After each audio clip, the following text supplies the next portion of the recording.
Bona vesprada. En primer lloc, voldria donar les gràcies als organitzadors d'aquest simposi sobre marginats, marginals i minories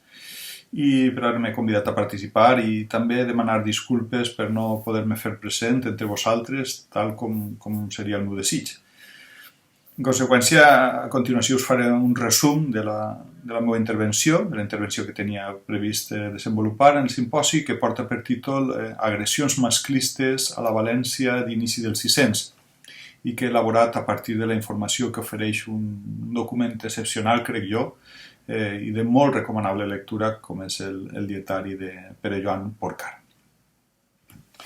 Una de les característiques del dietari titulat Coses esvengudes en la ciutat i regne de València, que entre els anys 1585 i 1629 redactà mossèn Pere Joan Porcar, rau en la gran quantitat de casos de violència física que reporta.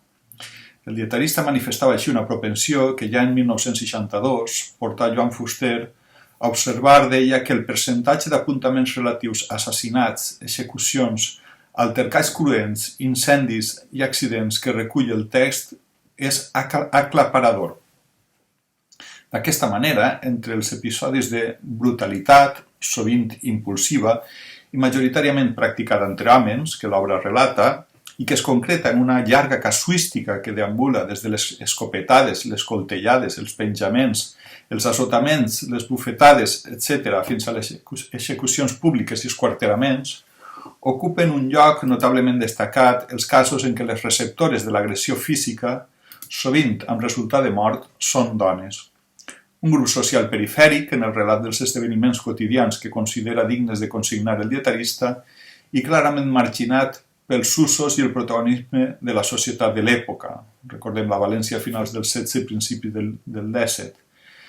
que atorgava a les persones de gènere femení.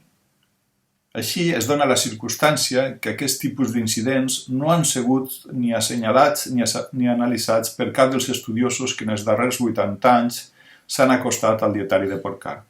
En conseqüència, podem constatar que ni Castanyer d'Alcover, ni el mateix Fuster, ni Josep Lozano, ni cap dels altres que d'una manera mínimament detallada s'han acostat a l'obra, no varen parar l'atenció en l'enorme quantitat de notícies que expliciten casos de violència masclista, que d'alguna manera podem qualificar d'invisibles i que són els que centraran l'atenció del meu estudi.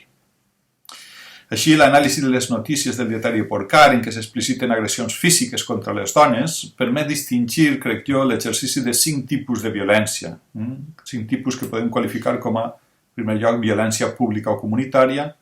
violència privada o domèstica, violència gratuïta, violència fortuïta, i, finalment, violència induïda o autoviolència. I el primer que voldria assenyalar és que més de la meitat d'aquests casos tenen com a conseqüència la defunció de les protagonistes. Repassem-ne alguns a continuació amb deteniment.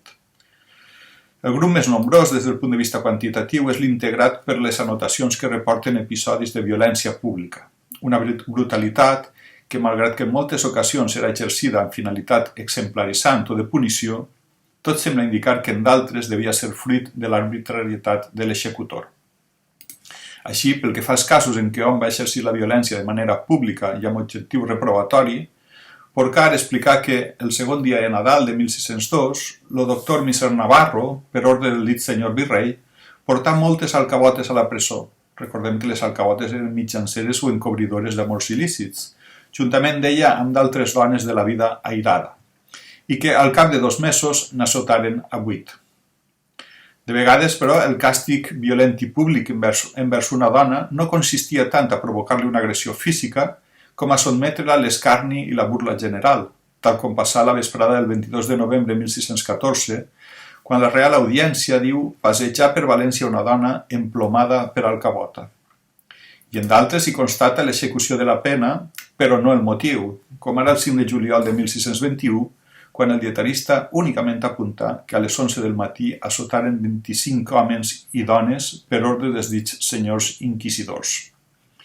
Així mateix trobem casos en què l'exercici de la violència té com a objectiu castigar casos d'alcaboteria, fetilleria, robatoris, amotinaments i enverinaments, D'aquesta manera s'explica que el 27 de maig de 1605, a les 6 hores de la vesprada, assotaren a 3 dones i a la Vergonya una dona, perquè havien ser amotinat contra els jurats, mentre que el 8 de març de 1625 assotaren, diu Porcar, una mossa perquè havia donat medicines a la seva ama. Al costat dels casos de violència pública o comunitària, es localitzen també d'altres episodis de violència privada o domèstica, és a dir, d'agressions que habitualment són comeses dins dels límits de la llar familiar per un home contra la seva parella. Són molt nombrosos, tot i que no tant com els de violència pública, ja que sovint el seu coneixement no transcendia més enllà de les 4 parets entre les quals eren exercits aquests casos. Així mateix són casos en els quals sovint no consta una acció prèvia de les dones que actue d'antecedent. D'aquesta manera, per exemple, Porcar relatar que el 26 de novembre de 1603, diu, Ambròs Roca de la Serna matà sa muller, sense especificar ni la causa ni la manera com es produïa aquell crim. Sí que explicar, però, el modus operandi bastant escabrós, per cert, del nou cas que s'esdevingué el 19 de gener de 1627, quan a les 5 hores de la matinada, diu, un teixidor de lli, anomenat Montserrat, tallà 2 dits de la llengua a sa muller. En 1614 es produí un altre episodi de violència familiar, en aquesta ocasió múltiple. El dietarista en donar notícia en apuntar que el 8 de novembre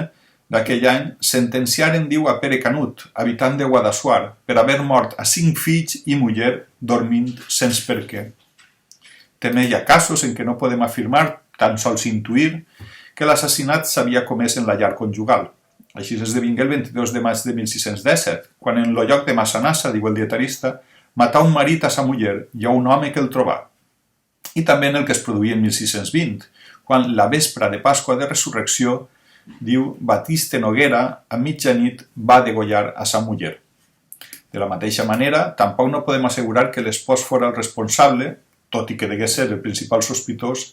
de l'assassinat que es va descobrir el 29 de juliol de 1626, quan trobaren, diu, en una casa del carrer dels Renglons, en l'entrada d'aquella, soterrada a una dona nua boca baix. Encara més nombrosos que els casos de violència privada o domèstica són els que he convingut a denominar de violència gratuïta. S'hi encabeixen les agressions físiques que, d'una banda, no es produeixen dins de l'àmbit familiar i d'una altra se'n desconeix el motiu de l'atac, que sovint és exercit sense cap explicació lògica aparent, més enllà de provocar el patiment o la mort. De fet, podríem referir-nos-hi també com a casos de violència aparentment gratuïta,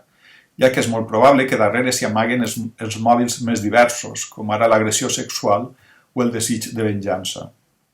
D'aquesta manera, i per posar algun exemple, el 1 de setembre de 1607, Porcar explicar, diu que vingué nova de com el vicari de Benimaclet havia mort una dona en el camí de Llíria, que s'emportava en sa companya, sense més especificacions.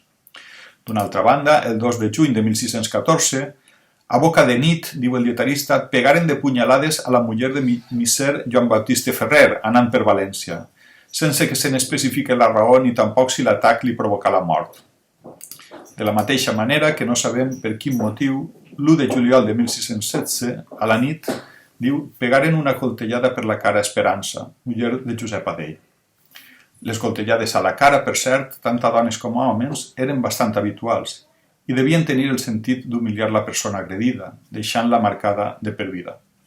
Així, a més de la coltellada suara esmentada, trobem que el 27 d'agost de 1626, a prima nit, diu el dietarista, creuaren la cara a Anna Dionísia, muller de Martínez Losego, al carrer de la Xerea, i que el 28 d'octubre del mateix any, també a prima nit, pegaren 2 coltellades per la cara a la Vidala, tendera de davant lo portal vell del Real. De casos de violència sense explicació aparent també se'n produïren dins de les llars, però tot sembla indicar que van ser perpetrats per invasors, és a dir, per persones alienes al cercle pròxim de les víctimes. En aquestes ocasions pren molta força el mòbil del robatori, tot i que no sempre. Així, per exemple, el 14 de setembre de 1627, a la nit mataren, diu el dietarista, en sa casa a la viuda Natàpia, en el carrer de la Sequiola.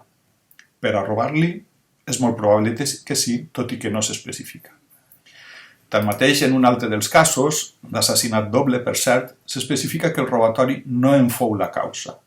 de manera que caldria buscar el motiu en la venjança o l'agressió sexual. Es tracta de l'atac, per exemple, que tingué lloc el 25 de gener de 1626, quan trobaren, diu, a la madrina Nausola Pallassa ofegada amb cordell en son llit, a part, i una criada en el seu llit, a part, i no li llevaren res de roba ni diners, i no es saber qui feu tal, diu el dietarista. En quart lloc, cal situar els casos del que podríem qualificar com a violència fortuïta, que seria la produïda com a conseqüència de situacions imprevisibles o simplement de l'atzar. Encara que no són tan nombroses com les anteriors, cal dir que també ocupen un lloc ressenyable en el dietari. Així, aquesta violència circumstancial obeeix a una casuística molt diversa. Per exemple, el 20 d'abril de 1612, que era divendres sant, Porcar anotà que un que es deia Requena, en el carrer Nou del Mercat, disparà una escopetada a un home i l'errà. Diu, i matà a una xiqueta de 3 o 4 anys i a una dona que portava de la mà li passà la cuixa. De la narració s'extrau que ni la xiqueta ni la dona no eren l'objectiu de l'escopeter, sinó que simplement i per mala sort per a elles passaven per allí. D'una altra banda, trobem un cas de violència provocada per accident. És el cas que s'esdevingué el 22 de setembre de 1618, quan a la nit, diu, caigué lo porxe d'enmig dels socors i matà una dona que estava allí amb un home. Perquè no hi manque de res, el dietari ofereix també un cas de violència per negligència, podríem dir.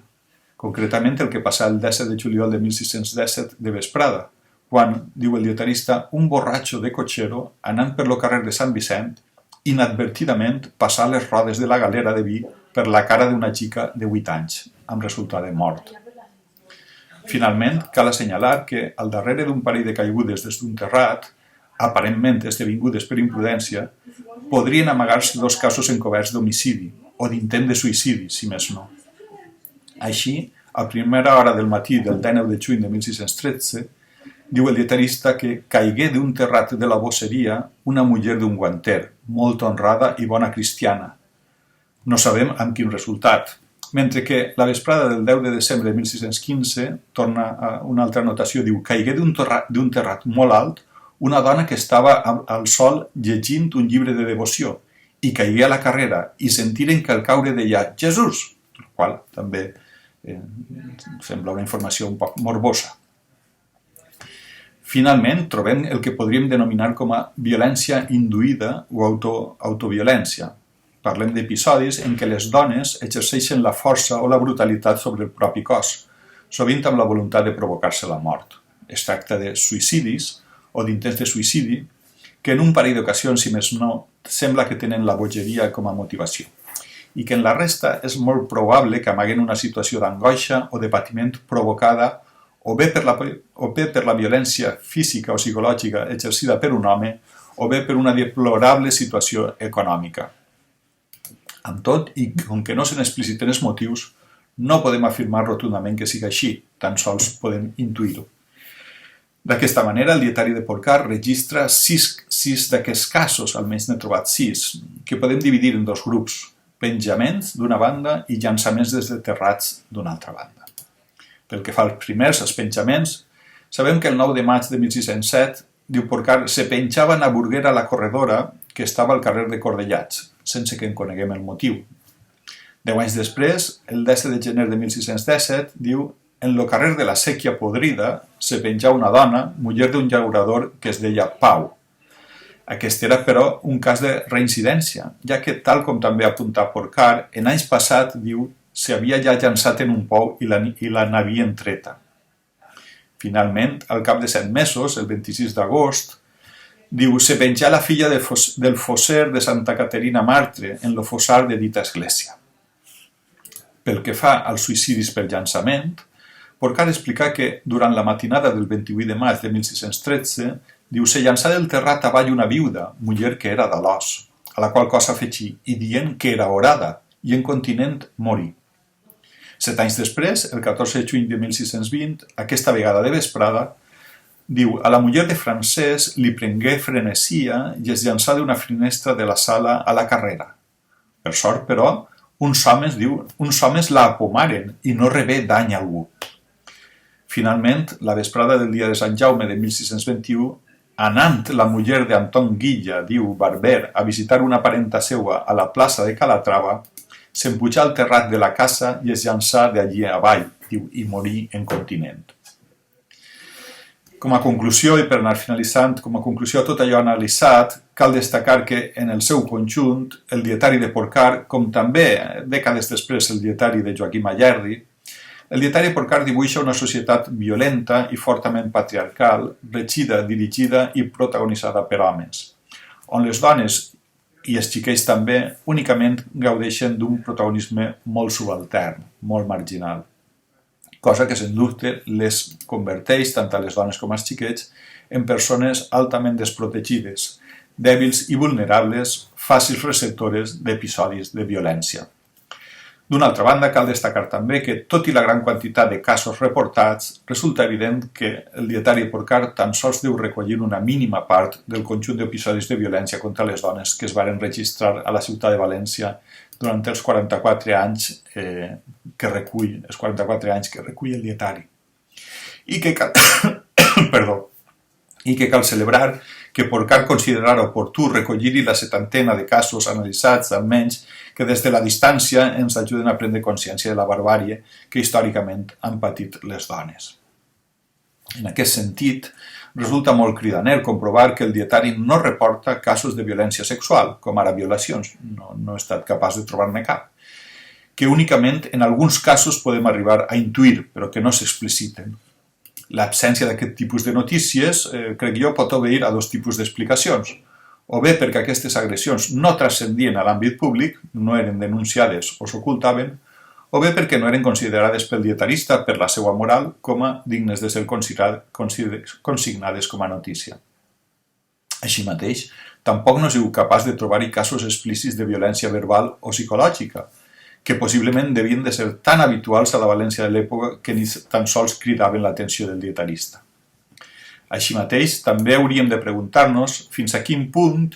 i fruit de la situació d'extrema vulnerabilitat en què vivien les dones, moltes de les acusacions de robatori, alcaboteria, fetilleria, etc. no devien ser falses. És a dir, no van ser formulades com a venjança o per misogínia. Finalment, cal concloure també que si cap dels estudis realitzats en les dècades precedents al voltant del dietari de Porcar no havia parat l'atenció en la gran quantitat de notícies que tenen les dones com a víctimes de la violència, així com sí que s'havien fixat en notícies que s'ocupen, per exemple, de la frustrada beatificació del pare Simó o de l'expulsió dels moriscs, notícies més polítiques. Doncs jo crec que aquesta situació és senzillament perquè l'obra, el dietari, mai no havia sigut contemplat des de la perspectiva de gènere, i sí des de la perspectiva política o sociolingüística i clerical també. Cosa que no ens ha d'estranyar, ja que quan es varen elaborar aquests estudis, la societat civil en general i la societat civil valenciana en particular no estava suficientment conscienciada, o almenys no ho estava de la manera que ho està actualment, per a detectar o singularitzar uns episodis que van intrínsecament units a l'exercici d'un masclisme que històricament ha resultat majoritàriament invisible i que, sens dubte, també és tasca dels historiadors detectar i assenyalar per tal de coadjuvar a la seva definitiva erradicació. Així, estic segur que si cap dels estudiosos que en el passat es van aproximar al dietari coses avingudes en la ciutat i regne de València no es van fixar en aquest tipus de notícies, no fou tant per la seva manca d'interès o d'atenció com perquè el context social en què varen portar a terme les seues anàlisis no ho considerava rellevant. De fet, és quasi segur que sense el treball de conscienciació que en els darrers anys han realitzat múltiples entitats i institucions, entre les quals voldria destacar la Universitat de València, per tal que la nostra societat incorpore la perspectiva de gènere en el seu quefer diari, és molt probable que tampoc jo no hauria considerat oportú singularitzar i analitzar la violència contra les dones que recull una obra tan captivadora i útil per al coneixement de la nostra història, com és el dietari que, amb una constància i paciència envejables, al llarg de 44 anys redactà Pere Joan Porcar. I això és tot el que us volia dir. Moltes gràcies, que tingueu un molt bon simposi i a reveure.